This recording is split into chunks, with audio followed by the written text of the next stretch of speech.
What's going on, guys? Welcome to our market update call. So, what we just going to get right into it. First, I'm going to just start off with the economic calendar. So, we could just see that tomorrow going to be pretty quiet over Asian session. We're close to that 9 p.m. Uh, that time that comes in at 9 p.m. We get all the Asia Pac markets open, the stock exchanges. That could lead to volume for gold pretty much. So, I know you guys is ready for that. London session, 2 a.m. We got UK CPI data, so I'll see you guys then. Focusing on that UK CPI definitely is important. Heading towards New York, nothing important really for New York session. So, another so far this week pretty quiet when it comes to market moves for like equities and dollar. Gold had a good reaction today, but when it comes to we took advantage of the RBA rate decision and we had a good opportunity for CAD, right? Had a good trades for those events. But now let's say we could get another one for pound CPI. Just nothing big for US session tomorrow. All right. So what we're gonna see tomorrow Asian session though, we do have AUD PMI, but you guys as you can see, we don't have no high, no low expectations. And also Japan, no high, no low. But something to monitor. I don't like the timing though. This is at 7 p.m. So probably not even going to focus on that anyway. But Thursday, that's when we get PMI data. Thursday, so that's when we're going to see some more growth data on Thursday. All right, but tomorrow pretty quiet for headlines and economic data. So we just have to be cautious. Just take advantage of the best opportunities, guys. Right. So if I show you guys to the right, if you trade in equities, not really any real, not really clear opportunities here. So you don't want to force any trades. Good time to sit in your hands. Remember what I told you guys over New York session. Sometimes you just have to be patient. Just wait for that right opportunity. Some days gold will probably be the best of movers. It just sucks for it, but we're gonna get weeks like this when there's just nothing really going for it, right? So just let's be patient. Opportunities will come. All right. So let's start off with equities. We can see that equities did end in the red, but nothing major, no real percentage gains, percentage losses. So the bigger picture, right? If we looking at Nasdaq, we could just see that what investors are excited about when it comes to the stock market. We could just see that majority of trying to get the bigger picture. All right. So majority of the bigger move. Thank you, majority of the bigger move has been recovered, as we could just see, like a lot of that downside of all the pretty much when the tariff fears became a big issue, we could see a lot of the recovery already came back in place. So is it safe to say that the markets really don't we don't see that fear anymore when it comes to the markets, right? I believe the S&P is back positive from when tariffs started, or we around that area. But we could just pretty much see like we did recover majority of the move. We see a nice recovery. So people's 401ks, people's performances for the year, mostly all back in positive, right? Because all of this was a lot of fear. People's dealing with massive drawdowns, taking big losses, and then we just saw it actually recover, right? And all of this recovery was really due to the fact that China and the US had their tensions easing, right? So that also gave a lot of optimism. Most likely, we're seeing Russia and Ukraine wars are looking to de escalate. We see that what was it, India and Pakistan, their wars are actually uh, settling down, right? So we see a lot of de escalations going on to the news headlines. And we're seeing that the stock markets is really eating it up, right? So it wasn't as big. The recovery when it came to news headlines wasn't as big compared to the sell off, right? Because nothing really has been settled. It's just more positive headlines than negative. That's just really what's been going on. But a lot of the tariff news and tariff fears, right, was it looks like it was just all speculation because the 90-day pause is still there. We don't have any confirms of besides the UK being the first country to go out and make a deal, but we don't have anything yet. But I'm guessing the speculation there, obviously the stock markets are expecting this to be good news from what we see so far. But again, just look at what happened before. Once we get that break of structure and we come back into that downtrend, we're going to be able to start taking advantage of it. We just need to see if we get that negative news coming back into place. But as of now, we just don't have anything new. So this is why we're just seeing the markets range because nothing is new yet. But the bigger picture still is US and China. Obviously, the bigger picture, like I said, is just still that US and China are moving forward, right? So we need to see what happens next in order to capitalize on better moves. But heading towards New York session tomorrow, like again, nothing major for economic data. Nothing major, nothing new is really impacting the markets. So far, equities is just reacting towards sentiment. So I would personally stay out of these ranges unless, right? Unless we get some headline that could come out that could cause optimism or market fear. Like the only way I could say you trade this if you're buying from support or if you're selling from resistance or if we get a break of structure, right? So I would say just set alerts at these two areas, like US 30 at 42,500, then the resistance at 42,800, just in case when we hit those zones, you could focus to see if we get a break of structure or we're going to reject it. NASDAQ, I would say set an alert at 21,400 and the support at 275. Okay. Because if we break out of that structure, that's when it's going to be interesting. Don't expect it to happen over Asian session, unless we get a headline coming from China. So that's just something we just need to pay attention to. But usually if we get a breakout of structure, most likely I'm expecting a breakout of structure to be for a reason, right? Hopefully it's not going to be like gold today and we just get a breakout of structure from just technicals. Hopefully we get a reason for a reaction. So just set those alerts just in case if we get those opportunities, you could take advantage of a scalp, or if we get a reason, you could take advantage of that direction for with whatever reason that we have. But as of now, good job with being patient. Let's just try to wait to see if we could get some clear opportunities, guys. I'm trying to fix this. All right. So now moving forward, looking at economic data today, we had CAD CPI. So the data all came out higher than expected pretty much. And we did get a stronger CAD from the moment. But understanding, like trading CAD data, like we could just see here that core inflation. We could see that, inflation is looking sticky so far from March to April. And obviously this month of May, we're seeing a slight increase, right? If we see inflation continues to be a problem, we just have to wait for I put it here. One sec.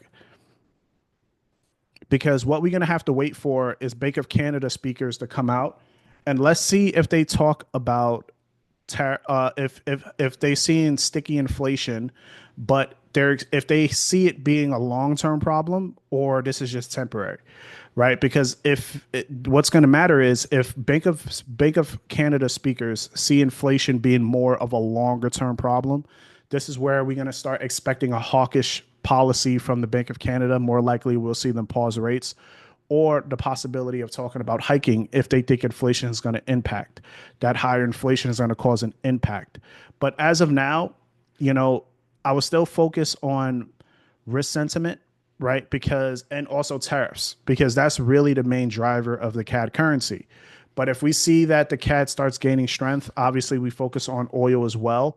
But if we somehow see some CAD strength later on in the day, or if we get somewhat get a risk on market, right?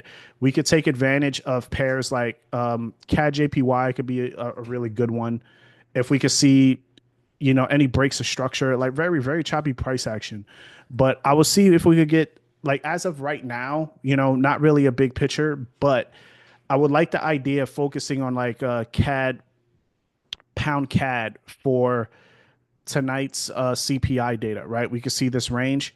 We got a stronger CAD. If we get a miss and pound inflation later, this will probably be a really good option for taking sells in pound CAD due to that higher print in CAD, stronger CAD.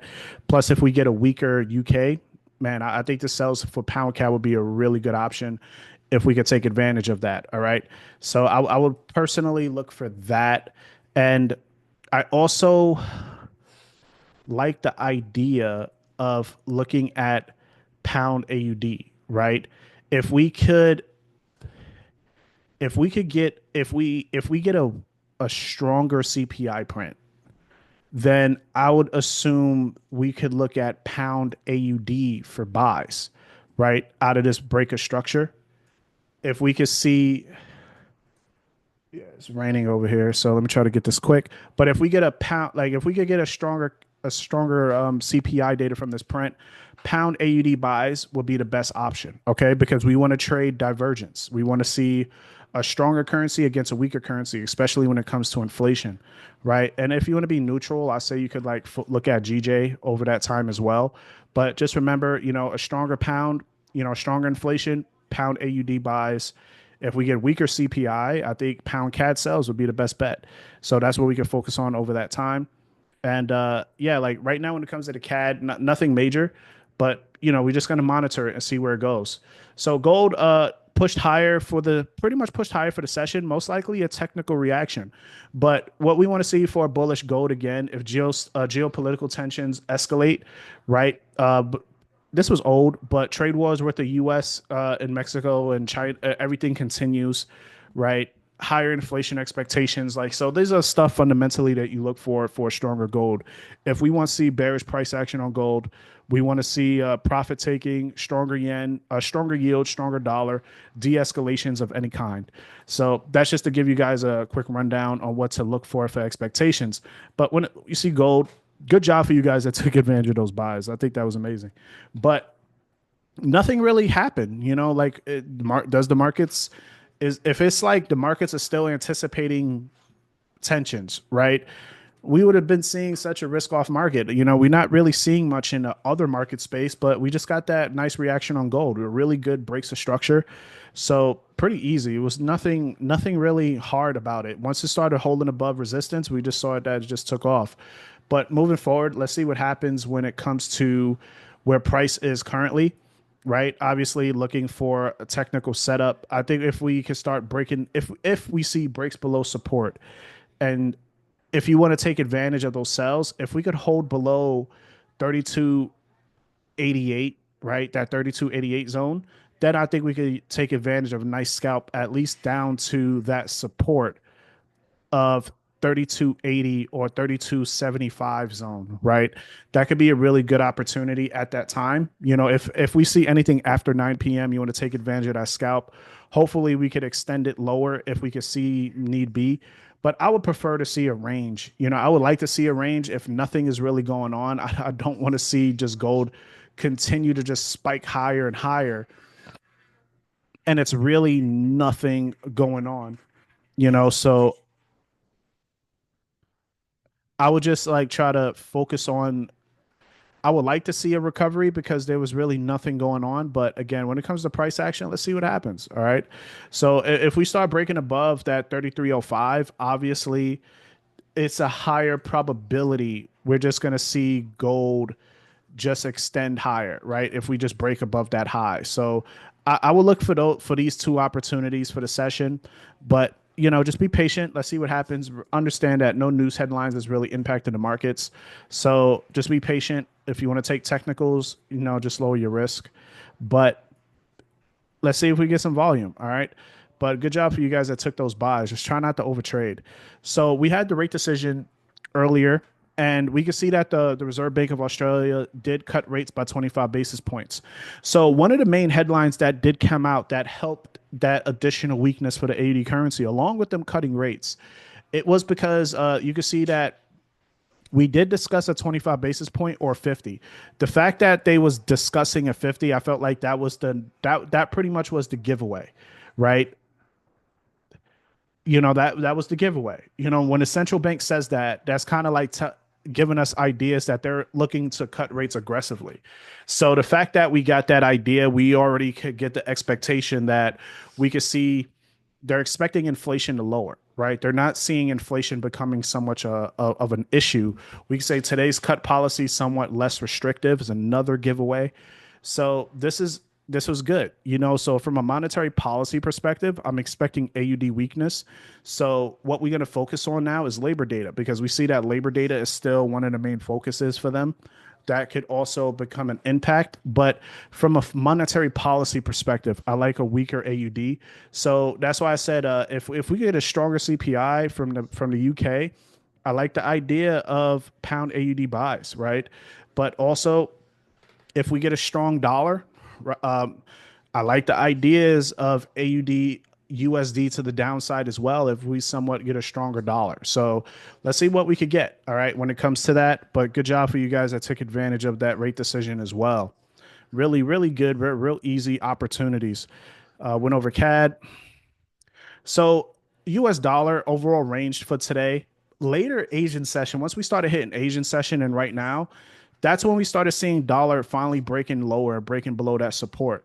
So I'm still patient on the dollar because monetary policy wise, like the Feds are at a hawkish pause, right? So they're they are still at a hawkish pause, but the markets are still pushing the dollar with their expectations that the Feds is going to cut rates anyway, which is possibly true, right? Because they ain't going to hike rates. But we had comments today from one of the Fed speakers. He said it right here: inflation expectations anchored. If that changes, it might be a signal that the Feds need to act, right? So hey, if inflation expectations rise, he's already speaking extremely hawkish. So we don't know, man. If we start, we got to, that's why data is important. If we start seeing high inflation numbers, strong labor data, they can't ignore the inflationary impacts. If that happens, I don't think that they're gonna hike rates. But it's gonna have the markets is gonna have to adjust eventually, and start seeing some stronger dollars, some stronger yields, because the Feds is not going to do anything. They're going to be in a wait and see game. So overall, right here is good. They do not expect recession, but unclear with household firms. So they don't expect, he doesn't expect a recession. So that's what really matters. But sentiment data, the economy is concerning. So this is what we've been focusing on, guys, since February. Sentiment, just sentiment. That's all that we've really been focusing on. So when we get a weaker dollar, it's all sentiment. When tariffs becomes a major issue, we see dollar get weaker. When we see tariffs become a little bit easing, we see dollar get stronger. So that's how it makes it easier to trade, how sentiment data is impacting the markets, right? So that's what we're going to focus on. So other than that, guys, like that was pretty much it for today. Real quiet session, nothing major actually happening. I would say, like, take advantage of CPI, whatever. You could focus on price action on gold later, but I would recommend, just let's wait for reasons, right? When we get reasons, it just makes trading so much easier.